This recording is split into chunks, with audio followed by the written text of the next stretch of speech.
La troisième construction, un trapèze isocèle dont la mesure des bases mesure 2 cm. Non, la hauteur mesure 2 cm, pardon, et que les bases respectivement 3 et 8 cm. Donc, comme à l'habitude, on va commencer avec la grande base de 8 cm. La grande base s'appelle KL. Ensuite, on me dit que la hauteur mesure 2 cm, donc il faut que ce soit 2 cm plus haut.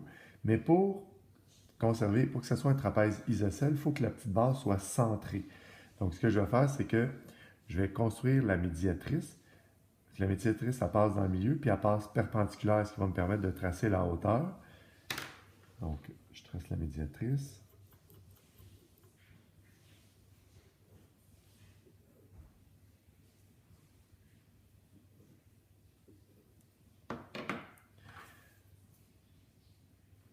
Ma médiatrice, elle sert de droite support à la hauteur de 2 cm. Donc, à partir de la base KL, je vais partir ici, puis je vais monter de 2 cm sur la droite support de la médiatrice. Donc, ma hauteur est ici, qui mesure 2 cm. Comme ma grande base mesurait 8 cm, donc la hauteur, elle se trouve être en plein milieu. Fait que ma petite base, elle va être parallèle à la grande base. Donc, je prends mon équerre et ma règle pour conserver le parallélisme.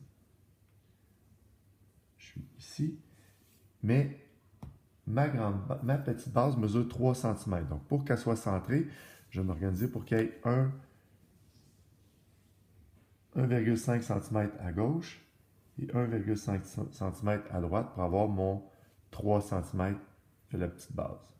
De cette façon-ci, ma petite base va être centrée sur la grande base et en rejoignant mes bases ensemble, la petite et la grande, ben, ça va me donner un trapèze isocèle. Donc, les deux côtés non parallèles sont isométriques. Je ne sais pas combien ils mesurent, mais je sais qu'ils sont isométriques. J'ai indiqué les mesures des informations qu'on me donnait. Il me reste juste à compléter les côtés. Donc, c'était le trapèze IJKL. Donc, I, J, K et L. Donc, pour conserver l'ordre qui était mentionné. Donc, ça complète le trapèze isocèle.